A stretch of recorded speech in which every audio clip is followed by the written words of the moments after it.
Should be good. What's going on, everybody? Welcome back to the Joel's Driveway Podcast.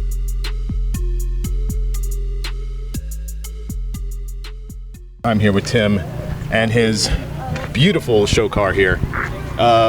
Let's just start off. People have questions, man. Tell me about it. So I bought it new in 2023, and my original intention for it was just to have a daily driver that I wasn't going to modify. So, yeah. I can see how that kind of got out of hand there. My wife had a El Camino that I wanted to focus all my time on and building something custom there, but she wound up selling that. So this kind of became my project car. Right.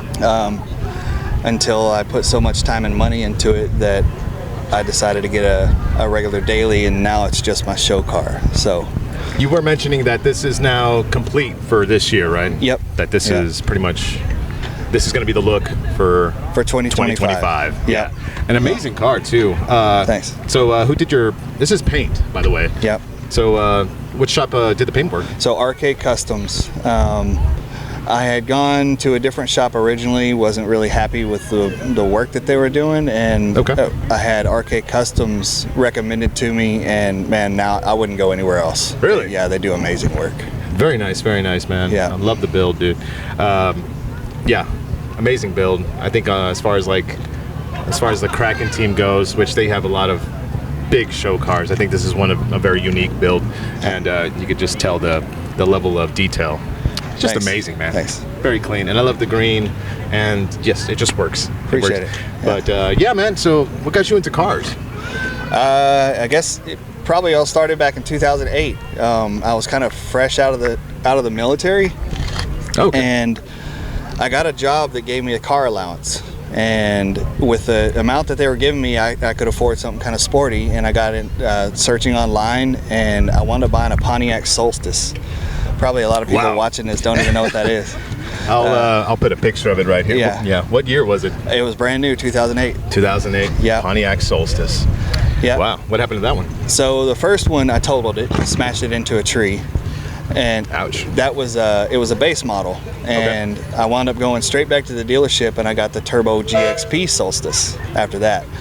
And that turbo and ripping through the gears and hearing the blow off and the power behind it, it just got me addicted. And yeah, ever since then I've been into cars. That's awesome, man. What growing up, what was your very first car like when you were a teenager? My very first car was a '79 Monte Carlo. Damn. Yeah. How did that fall in your hands? So it was my dad's, and he had let my sister drive it. She wrecked the front end, so it was primered in the front end, but basically a brand new built motor, really nice white vinyl interior. I mean, it was sick. It was a hoopty, right? Yeah. It didn't run that great, but it looked cool. It was a huge boat of a car. I could fit like 6 of my friends in there. We would cruise around town. Yeah. Like in high school, that's like the car to have. Yeah. You know what I mean? Yeah. And what happened with that one? You just kind of So when I guess I was probably like 17 or so. So the car was still in my dad's name, obviously. And there was this tricked out, like thugged out old Chevy. What was it? It was a Chevy S10 is what it was. Oh. Yeah. 85, I think, in 1985. Okay. But it was painted and it had chrome wheels on it, and it was for sale in my hometown. And I loved the car. Right.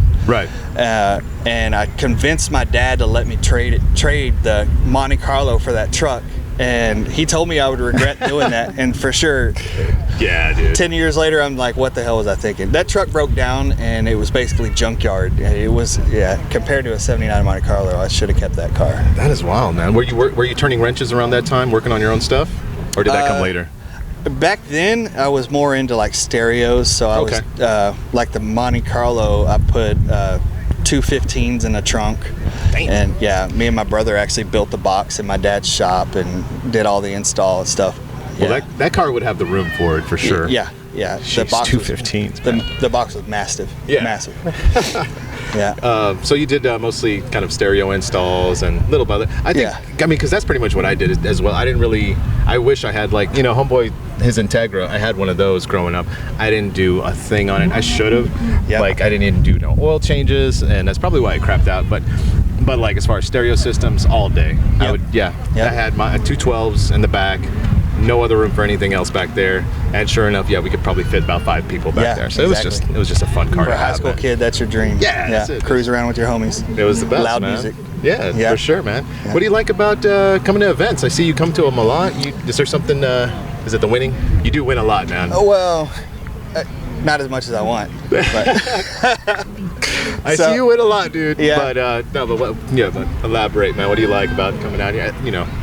I wasn't even into car clubs or car shows up until about 5 years ago. So I had a 2020 Camry TRD that I had some paint scratches on it, so I decided to wrap it. And that's when people in the car community kind of approached me asking me if I wanted to join their team or do whatever. And that's what Right. kind of got me into the shows. And for sure, the best part about going to shows like this is sitting under the tent over here with your homies all day and just BSing. Right. That's what makes it fun. It is nice, man. And of course, just random new people walking up and complimenting you on your build. That makes all the work worth it. It's a lot of fun. Just sit around and BS and talk about cars Shoot all the day. shit. Yeah. It is. Yeah. It is nice, man. Especially a day like this, man. It's perfect. Yep. Perfect weather. I always love show season. It's always great. That is, that's so true. And we have a nice group. I mean, how long you been with Kraken? I think it's probably been About a year and a half. year and a half. Yeah. That sounds about right, man. Yeah. That sounds about right because this car has come a long way since then. Yeah. Did you start off with this car You with mean- Kraken? Yes. Or did you? Yeah. Yeah. Kraken, I had this when I joined. What was the original color? Silver. Silver. Okay. Yep. I kind of remember it now. It was silver with gunmetal gray Conzays. Right. Yeah. Right. I guess. Yeah, you can still see the factory color here in the engine bay. Yeah, there you go. Yeah, so the color scheme, it's basically an homage to the Joker. Not really. Not really? No, that was an accident. That was an accident. It was. You just like the color scheme itself? Right. I mean, it took me like 2 months to find the colors that I wanted because I wanted something original. I wanted something wild. I wanted something that would just catch your attention from across the pop, parking yeah. lot. Right. And originally I had picked like a bright orange color. Orange would look good too. It was pretty wild. Yeah. But I was going through tons of different paint suppliers' websites and all these different ideas, and I knew that like blue and bright green go well together, purple and bright green go well Yeah. together. So I had found the paint online and I drew out the design in Photoshop, sent it to the paint shop, Yeah. all that kind of stuff. And it wasn't until the project was like halfway done before I realized, okay, because I was trying to think of a new Instagram name for the car, right? Oh, okay. And it occurred to me then that it's purple and green. That's Joker's colors. Why not call it Joker? Gotcha. So that's why you don't see anything on the car that actually says Joker. So it was an afterthought. It was totally afterthought. Oh, It was okay. not intentional. Yeah. Man, that's crazy. The only thing physical on the car that says Joker is the license The plate. plate, yeah. Yeah. So it wasn't even intentional to do that. You mentioned obviously we're not going to talk you into buying more parts for this car, Yeah. but like the wheels Yeah. you said are coming up next. Any brand of wheels you think you're probably looking at, or do you have a preference as far as Not like really. what wheels? No. So I'll be straight up honest with you. I don't know a lot about wheels, and I usually rely on other team members that do, like for branding and things like that. Right. So, but specifically, I'm looking for probably a 2-piece with the bolts around the lip. Okay. So 2-piece wheels. yeah, And you could definitely have. I think that's probably just the extra little oomph Yep. this car needs. You know what I mean? These are too simple for this build. I need to upgrade them. Which I like Conzays too. They're nice. A lot of people hate on them. Really? Oh, he's got reps. Look, his car but ain't shit. what He's are they got rep- reps. But even then, Yeah. these are like the stock R35 wheel? No, wait, is it R35 or R34? Are they really? I think so, the 6-spoke. Huh. I'm sure they'll tell me. But yeah, I was actually going to get some of those when I had the R33 gunmetal, and they're just a nice looking wheel. Yeah, so super clean. definitely. Whenever I saw these on somebody else's car, like I said, I don't know a lot about wheels, and I had been shopping for an upgrade from my OEM wheels, and I went to some random car meet in the back of a parking lot somewhere, and somebody had these Kanzes on their car, and I was like, what are those? I love the way they look. Right. And I found them online, and they were cheap too, man. Yes. I think, yeah, for the whole set, I don't remember how much I paid, but it was not expensive at all. Yeah, they are on the side of budget wheels, but they're very clean looking, and very rugged too. Yeah. Apparently, a lot of people use them for drifting because they can just take a beating and they don't dent. Yeah, very clean. Yeah. So these might be up for sale, is what you're saying. I don't know who's going to buy bright green wheels, but if somebody wants to, they can have them. It could work. It could work. Jeez, that's freaking cool, man. I love this car. Where can they normally see this car driving around? Keller, Fort Worth. Every now and then I drive it to work in Addison, so flying down the highway. For sure, man. And I know you're happy to have it back. Oh, yeah, absolutely. It's been in the shop for God knows how long. Months. Yeah, so many delays and problems, and the most recent one was this is like 7 weeks ago. Yeah. I was like 2 days away from a finished build, and it was 3:30 in the morning. My wife and I were rebuilding the trunk. She was helping me install the air system and everything. Oh, okay.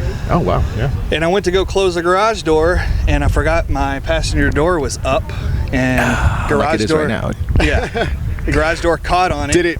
So it was backed in, right? It was backed in. And then it was closing, and it grabbed. Yeah. Dude. So luckily it was just paint scratches for the body, but it bent the hinge. And for those that know about vertical hinges, they're $1,000 a piece. Yeah. So I had to buy a new cheap. hinge, and body shop had to fix the scratches where it scratched the paint. So That is nuts, man. yeah. You would think the garage door would feel the resistance and stop, but it said screw It it. kept pulling. It's a pretty strong door. It was actually caught on the glass because the window was up. Oh, and it didn't break the damn. glass. Well, I guess there's a little silver lining there. Yeah. Just the bracket. Yep. $1,000 bracket. I but- would have rather bought a new glass than $1,000 hinge. Probably, yeah.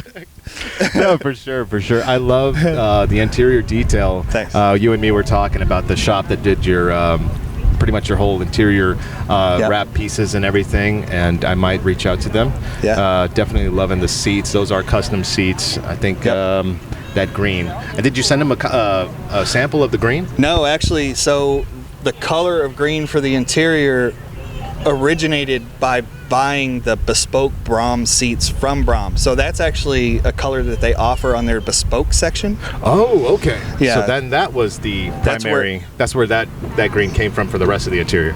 Yeah.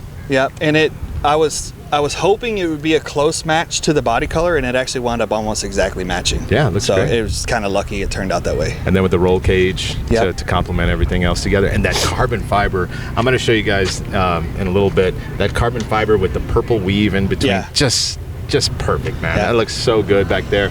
What made you think of that? Or was that an option that the guy was doing, or? No, so when I knew that I wanted to do a rear seat delete, and well, actually, first it started out with, okay, I want to do a roll cage. I just wanted Right. it to look more racy, right? Even though it's not a race car, it's a show car. But at that point, I knew it was just going to be bare bones, nothing back there. So I knew the same company, Studio RSR, that I bought the roll cage from, they offered a rear seat delete kit. But the only option they covered, option for covering it was like a black Alcantara. Okay. And I that could was see too that. simple, right? Yeah. I wanted something more flashy. So Yeah, because if you look back there, you won't see anything if it's just Alcantara. Yeah. But like that, that's nice. It's you took it to, I guess, same shop or a different shop? no, there's a guy down in San Antonio that works out of his garage, right? And he's done a couple of people's cars that I know, insane, like entire wide body kits and stuff like that. So I drove it 4 hours down there. Yeah. He had it for a couple months, and he overlaid that by hand to every piece and sanded it all down. It's beautiful Yeah. work. Gorgeous work, man. Yeah. Gorgeous work, man. Well, I guess we'll wrap up right here, man. Sure. Hopefully, you'll be taking home another trophy today. We'll see. I'm There's pretty some sure it'll beautiful happen. cars out here. Pretty sure it'll So- happen. All right, guys. This is Tim. Come check out his car at these DFW events. It's something you just have to see in person. this is Joel's Driveway. Yeah, wrapping up. Thanks, man. See you in the next one. See ya. Another great episode. If you'd like to be on a future episode, send an email to joelsdriveway@gmail.com or hit me up on Instagram and we'll chat.